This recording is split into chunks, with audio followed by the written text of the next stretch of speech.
Oke halo YouTube, selamat datang kembali bersama Sigit and Stan. Nah, di video kali ini kita akan mencoba untuk menerbangkan Hubsan Gino Pro, sebuah drone aerial keren berkamera 4K dan mempunyai gimbal 3 aksis. Jadi ini adalah Hubsan Gino Pro portable version yang harganya itu sekitar 335 euro atau kalau di-convert dengan kurs hari ini sekitar 5,7 juta.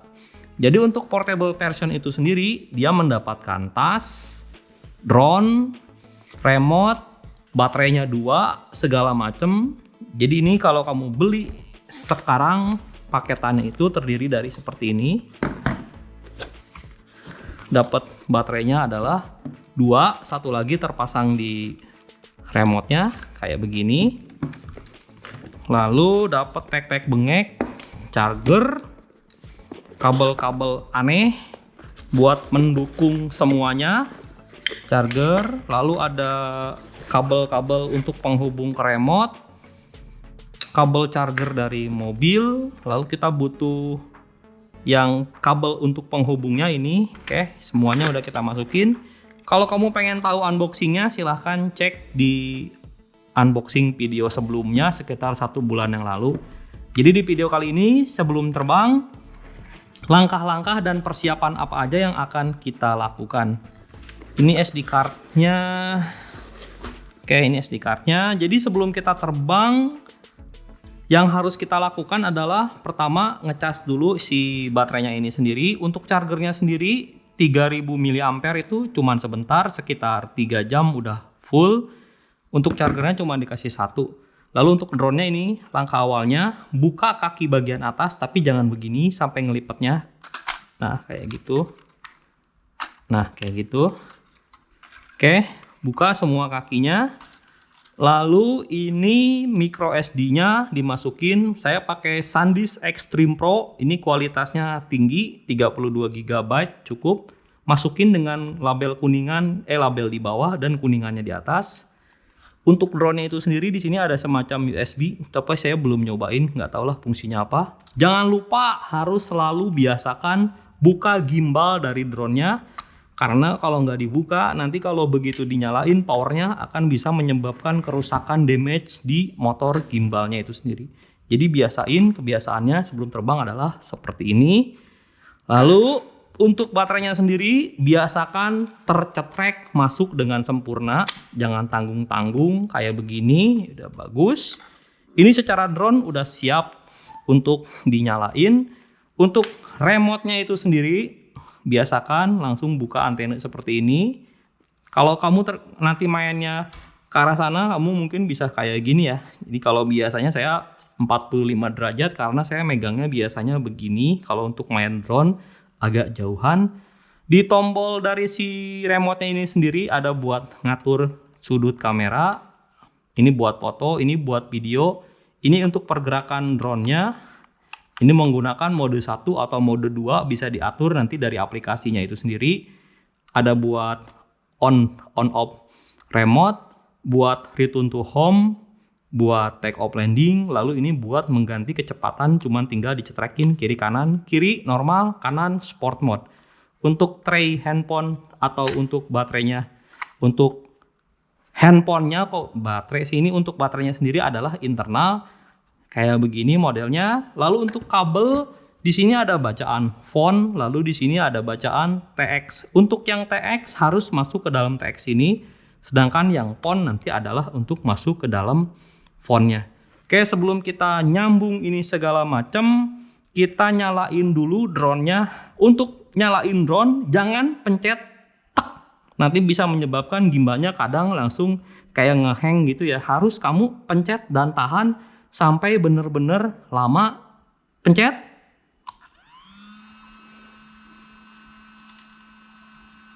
Baru kamu lepas. Jangan dipencet di tengah sebelum ini lampunya nyala, jangan dilepas. Bisa menyebabkan nanti si gimbalnya kadang langsung nyangkut aneh. Remote ini tahan. Oke, kamu bisa lihat di sini lagi mencari mode dari si drone-nya. biarin dulu aja, nanti kalau misalnya udah ngebinding secara otomatis dia akan menunjukkan jadi parameter baterai udah sampai berapa kekuatan baterainya internal si remote. Oke, untuk baterainya sendiri ini belum tercas dengan full, adalah 3/4 atau mungkin dari 50% sampai ke 75%. Oke, ini langkahnya udah selesai. Untuk berikutnya aplikasi yang akan kita download adalah X-Hubsan. Kebetulan ini udah di download dan nggak usah kamu pencet untuk masuk ke dalam si X-Hubsan-nya. Yang paling penting adalah sambungin aja. Untuk nyambunginnya, ini atasnya dulu seperti ini, bagian atasnya, lalu tarik bawahnya gini ya. Setelah cukup rapi, kita langsung masuk ke colokan sini, colokin ini. Oke, colokin, dan kabelnya ini jangan begini karena bakal menyebabkan kesusahan. Arah bawahin. Oke, good. Lalu ada bacaan USB-nya, kita charge only, dan nanti akan ada notifikasi secara otomatis untuk membuka, men-trigger Hubsan app-nya. Di Hubsan app-nya ini nanti kita bisa lihat, saya nggak usah login dulu, ini kita langsung start now aja. Ada beberapa drone yang akan kita pilih Hubsan Gino Pro, lalu enter device. Nah, di sini ada buat ngebinding untuk remote ke drone yang lain, tapi karena ini udah dibinding sama pabrikan, kita nggak usah ngebinding lagi, langsung masuk ke enter main interface. Oh iya, ini belum direkam ya. Ini langsung masuk tuh app-nya ya. Kita ini rekam dulu biar kamu bisa jelas nanti di layar YouTube-nya. Ada bacaan from information, pastikan logo TX nyolok ke remote dan logo phone nyolok ke handphone. Ini otomatis, secara otomatis device status listnya langsung pop up. Untuk device statusnya sendiri, ini kita understood dulu ya, yang tadi udah paham ya, colokannya jangan sampai kebalik katanya. Understood itu paham.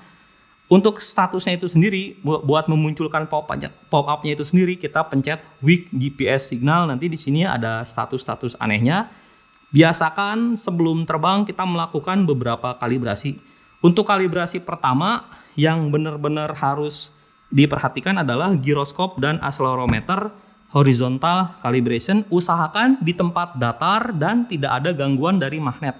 Ini berhubung meja bawahnya, gangguan dari besi, berhubung itu meja bawahnya adalah besi, kita langsung ditempan di lantai aja. Lantai ini nggak ada besinya. Pencet horizontal calibration sedikit. Di sini ada bacaan harus dibinding, oke aja. Binding to aircraft ini adalah harusnya kalibrasi nanti di luar. Kita skip. Nah, berhubung itu kayak tadi, itu adalah gagal karena kita posisinya ada di dalam indoor. Nanti saya jelasin, itu adalah kalibrasi ketiga. Kita langsung pencet lagi horizontal calibration. Otomatis nanti drone-nya agak-agak berkedip untuk menyesuaikan tingkat datar. Nanti biar terbangnya lebih stabil dan lebih lurus secara sensor giro dan accelerometernya. Lalu langkah kedua adalah harus kalibrasi kompas. Apalagi kalau kamu baru di tempat-tempat baru, ini tinggal ngikutin dari arah drone-nya itu sendiri. Cuman seperti ini aja, putar-putar, searah jarum jam, nundukin drone-nya, putar lagi. Nggak usah secepat yang ada di gambar ya, itu terlalu ekstrim, gokil. Putar aja perlahan sampai ada bacaan calibration sukses. Oke. Taruh drone-nya lagi di tempat datar. Tadi ada semacam warning gimbalnya error ya. Gimbalnya gimana nggak error? Orang diputar-putar ya. Di sini ada bacaan lagi system analyzing, biarin. Ini udah siap terbang. Cuman sebelum terbang, berhubung ini adalah brand new dan belum pernah kita ngebahas secara detail tentang produk dari brand Hubsan, saya mau langsung semuanya itu kita ulik. Jadi kalau kita lihat di sini ada bacaan weak GPS signal, kamu bisa lihat status yang sedang terjadi antara remote sama drone segala macam. Ada voltage-nya 12.7 volt. Sayangnya dia tidak ada details dari drone-nya per cell. Jadi dia adalah cuman total 12.7 volt. Mungkin itu menurut saya adalah kelemahan karena apa? Karena dengan tidak adanya voltage detail kita tidak bisa tahu apakah voltage si baterainya itu masih normal atau enggak. Karena kalau kita lihat per cell, kalau secara drone contoh DJI atau Vimi, dia bisa ngelihat per cell itu biar kita bisa menganalisa bahwa drone-nya itu baterainya masih bagus atau enggak kalau udah terlalu sering dimainin. Lalu di sini ada SD card remaining capacity 14,1. Ini belum di format, nggak apa-apa. Powernya masih 100%. Oke. Cukup di sini udah cukup. Lalu berikutnya kita langsung ke pencet yang ada tombol di atas kanan pojok kanan atas.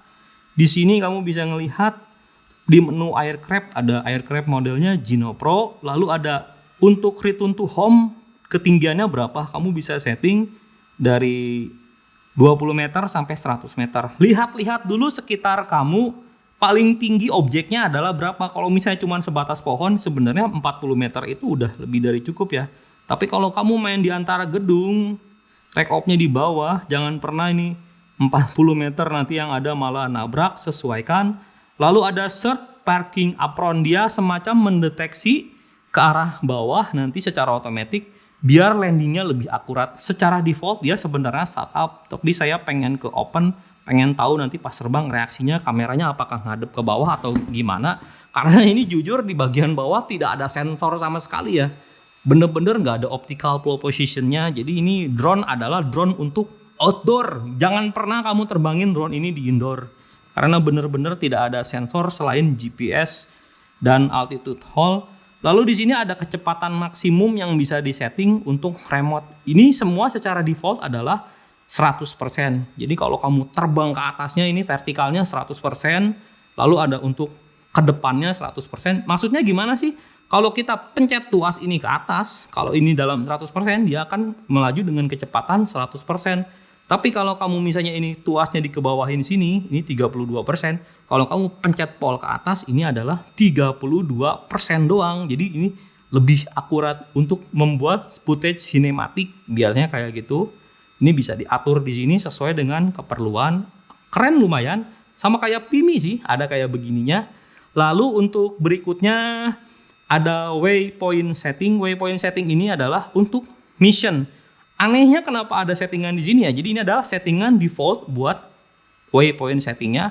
Ini 50 jujur ketinggian, nanti dia terbang ke 50 baru waypoint mission. Biasanya sih kalau waypoint mission paling misalnya bisa kamu ganti 40 meter, nanti defaultnya langsung 40 meter. Ada maksimum waypoint altitude-nya 500, ini terlalu sadis ya. Ingat regulasi di Indonesia itu untuk high maksimum adalah 120 meter untuk drone. Lalu untuk maksimum rutenya ini ada sampai 2 kilo. Maksimum mission flight radius atau orbitnya bisa sampai 2 kilo. Emang sekuat itu sinyalnya? Belum tahu, belum dicoba. Lalu ada default hover time-nya. Jadi dari titik ke titik, begitu udah nyentuh titik nanti di waypoint dia akan diam dulu selama 2 detik. Ini bisa diganti-ganti. Atau mungkin 0, bener-bener nggak diam ya. Begitu dia ke titik berikutnya langsung bergerak lagi. Sesuai selera, nanti sesuai fungsi lah. Kita nanti demoin sedikit. Ada maksimum pause at each point 30. Saya nggak paham lah, nanti kita langsung coba aja. Lalu di berikutnya ada GPS akurasi test. Ini sebenarnya adalah harus kamu lakukan di luar ketika drone-nya sudah terlock GPS dan remote-nya ini lock GPS. Nanti ini kita skip dulu, kita nanti di luar. Di sini yang tadi dilakukan yang pertama kali adalah kamu harus ngebinding drone ini ke remote dan ke handphone biar ngelock dan tidak ada intervensi dari gangguan lain. Nah itu ini. Tadi secara otomatis dia udah pop up di depan dan akan langsung terbinding, jadi nggak ada gangguan lagi.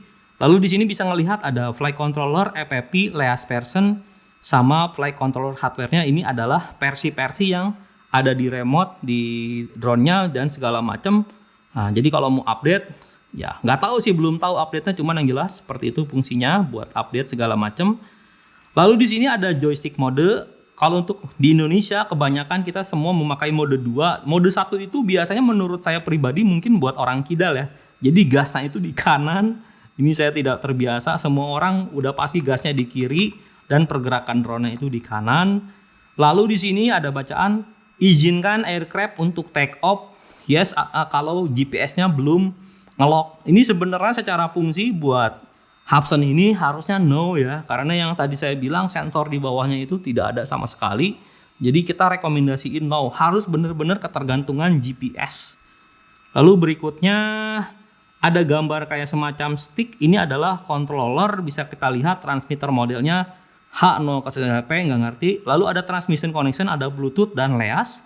Sedikit cerita, LEAS itu menurut saya pribadi adalah kabel ya. Karena zaman dulu waktu Hubsan pertama kali ngeluarin drone aerial yang model MJX, dia menggunakan koneksinya itu antara remote sama handphone menggunakan Bluetooth. Tapi tetap kalau dari si remote-nya ke si drone itu menggunakan Wi-Fi.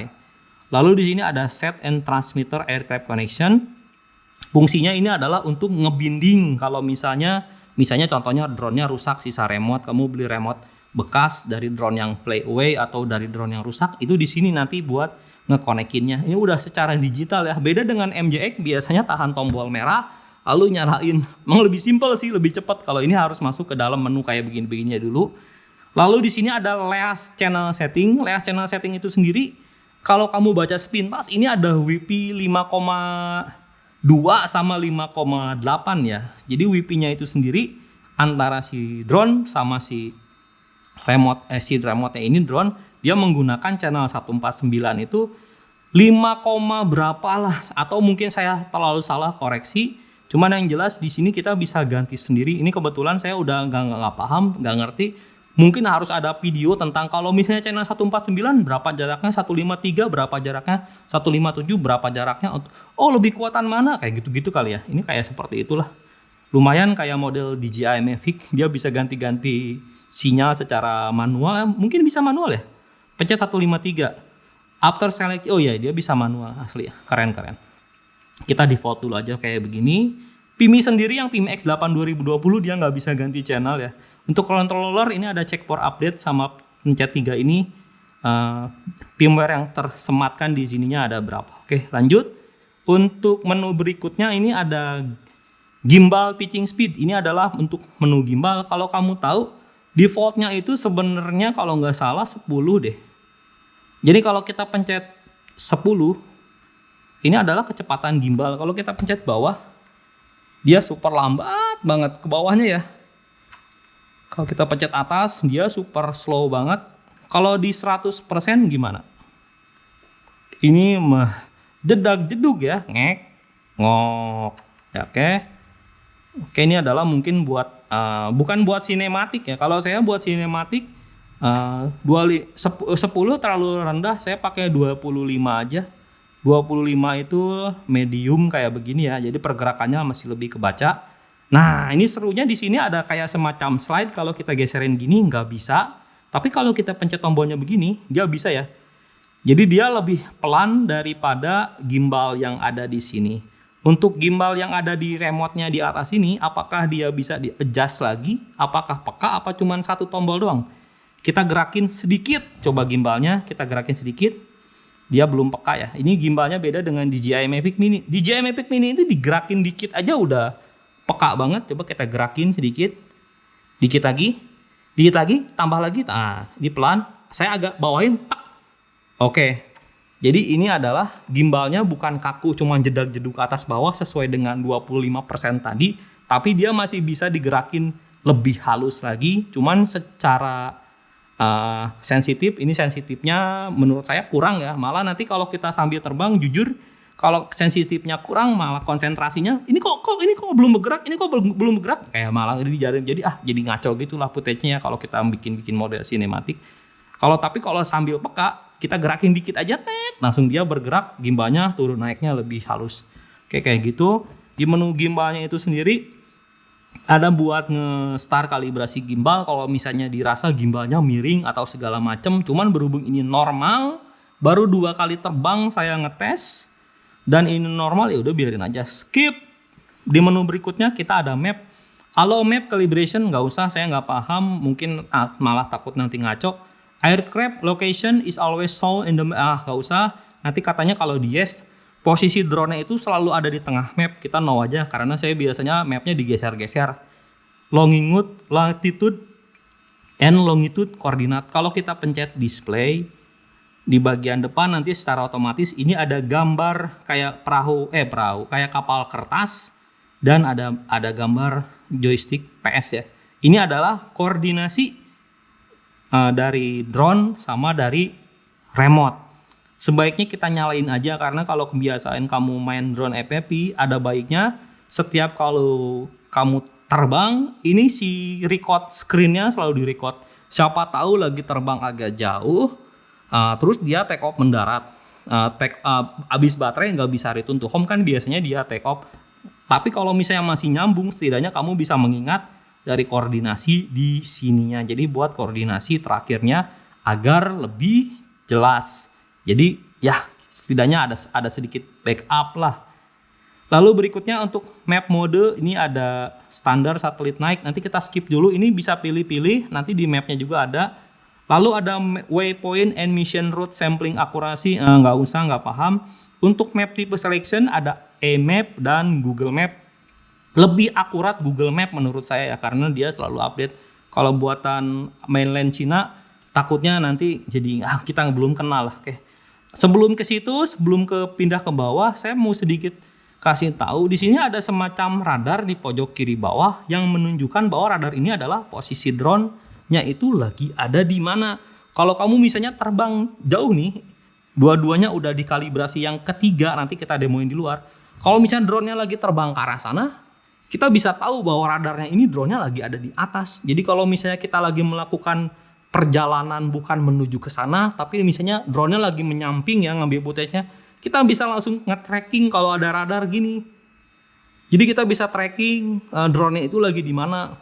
Fungsinya tracking drone itu apa? Biar sinyalnya selalu kuat ya antara remote dengan drone. Cek ini, lihat.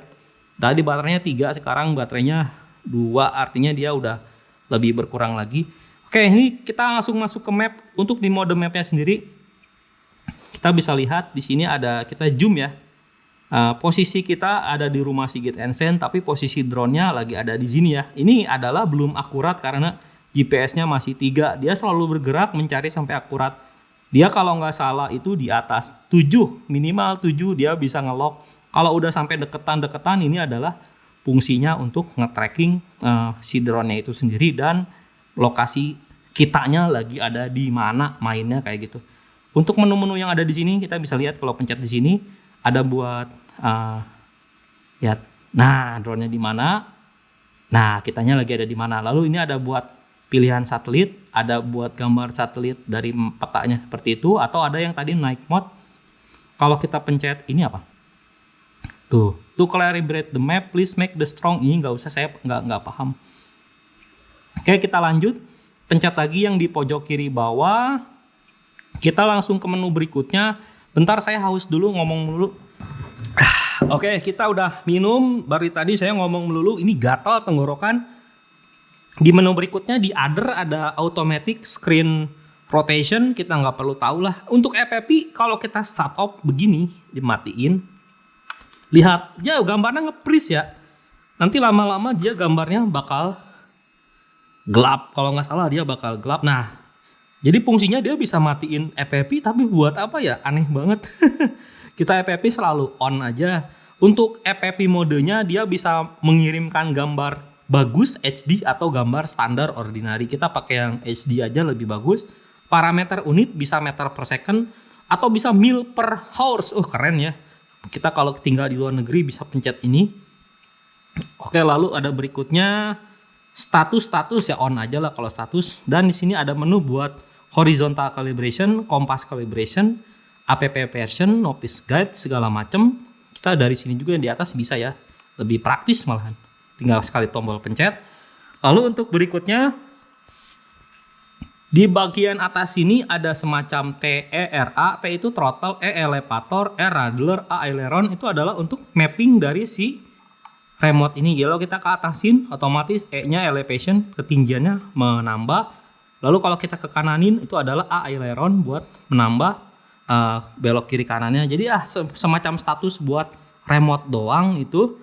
Lalu kalau di belah sini ada kayak semacam jam, ada bacaan kalau kita pencet switchless to headless mode. Jadi headless mode itu adalah di mana bagian depan sini akan selalu mengarah ke mana. Jadi stick ini kalau digerakin mau drone-nya lagi muter ke arah manapun akan bergerak sesuai dengan arah pergerakan stick. Headless mode jarang orang pakai karena saya pun malah kadang bakal menyebabkan crash. Lalu di sini ada tombol untuk ganti antara foto dan video. Oke, ini lalu di atas sebelah sininya ada untuk ngecek. Ini udah ngecek video. Kita sekarang lagi ngecek foto dulu. Untuk ngecek foto di sini ada semacam ISO-nya bisa otomatis, bisa manual. ISO-nya itu adalah kayak semacam kepekaan gambar, gelap tengah, exposure, shutter. Saya nggak mau tahu, pokoknya semua diotomatikin karena saya bukan tukang foto keliling atau segala macam. Saya cuman penikmat drone terbang, nggak mau ngejelasin segala macam. Tapi kalau saturation mah dikekananin dia gambarnya malah merah ya. Kalau kita restore default lagi, dia bisa langsung balik lagi. Ini kontras ya, buat ngatur kontras. Makin ke kanan makin gokil, makin ke kiri makin putih gitu warnanya. Ada sharpness, ketajaman, kiri makin tajam, kanan makin blur. Kita restore aja tengah-tengah. Lalu ada gridless, mungkin kalau kamu aktifin ini bisa menyebabkan terbang kamu lebih mendetail. Oh, saya pengen kesini, pengen kesini. Alah. Lanjut, untuk pertama kali kalau kamu masukin SD card sembarangan, berhubung ini ada filenya di sini belum saya copy, cuman ini udah kebaca. Alangkah baiknya kita untuk pertama kali langsung di format. Berhubung ini nanti sebelum terbang saya format dulu. Ini masih ada datanya dari drone lain belum saya simpan, kita nggak usah format. Sayang, saya juga belum lihat. Lalu berikutnya kita beralih ke video. Untuk videonya sendiri di sini ada 4K resolution 2.7, 1080 dan 720. Kita pakai 4K aja. Ngapain kita ke bawahnya kalau kita emang beli drone 4K? Jangan pernah punya alasan kamu beli drone 4K tapi alat pendukung buat edit 4K-nya nggak punya. Terlalu aneh ya. Jadi ini kalau emang punya drone 4K, saya aja sampai beli laptop yang 4K ya. Gokil, pokoknya udah. Untuk para 4K frame-nya cuman bisa 30. Untuk yang 2.7K dia frame-nya bisa naik ke 60. Belum bisa ya. Dia cuman bisa 1080 yang frame-nya itu bisa sampai 60. Berarti kita pakai 4K 30 fps aja. Oke, lanjut. Di sini white balance-nya mungkin kalau hari cerah kita bisa cobain sunny days tuh. Warnanya langsung berubah ya. Lihat warna kulit tangan saya kalau pakai otomatis agak pink, kalau pakai ini agak kuning, kalau pakai cloudy day. Nah, oke. Nanti kamu bisa kalau beli ya bisa tahu coba-coba sendirilah. Untuk colornya sendiri mungkin ordinary itu maksudnya auto kali ya. Kalau black and white apa? Hitam putih, bright, terang, nostalgic. Oh, kayak model sepia gitu ya. Oke, kita pakai ordinary aja warnanya. Lalu ada video formatnya sendiri, nggak bisa diganti-ganti. Ini video formatnya masih MP4. Untuk salah satu kelemahan apa yang tidak bisa dari drone ini adalah langsung jujur aja dia tidak ada kalibrasi RC-nya. Jadi ini sticknya itu sendiri. Menurut saya pribadi ini terlalu banyak dead zone. Kalau kamu tahu dead zone itu menyebabkan drone-nya bisa terbang nggak enak. Meskipun ini sebagus-bagusnya drone di setting PID-nya keren, kalau kamu nggak mendukung sticknya itu bisa menyebabkan gerakannya menjadi lebih kacau. Saya kasih contoh sedikit. Kalau kamu pencet ini tuas ke atas, ini kamu pencet tuas ke atas, tiba-tiba langsung 20 aja. Itu kalau kamu 0 ke 20 itu langsung drone-nya ngelonjaknya nggak halus ya.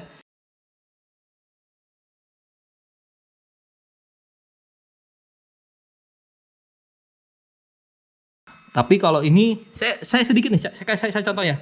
Saya kasih contoh nih. Saya pencet atas dikit, nggak bisa dia 1%. Tiba-tiba 10, 7. Tuh, kita lihat ke atas tuh, dia agak-agak naiknya nggak rapi ya, nggak 1 poin. Lihat, di sini masih ada dead zone banyak, udah 100. Kalau kita ke bawah, udah minus 100. Padahal ini dead zone-nya masih banyak. Kalau kita ke kanan,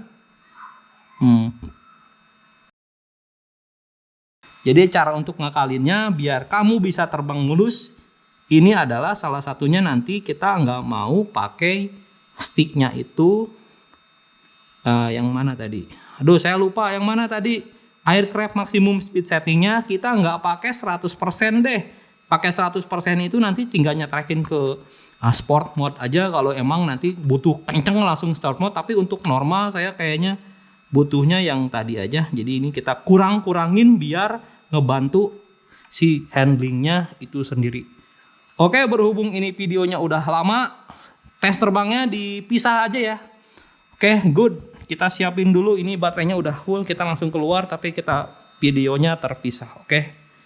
Thank you udah lihat video Sigit and Sen, kita lanjut lagi, go.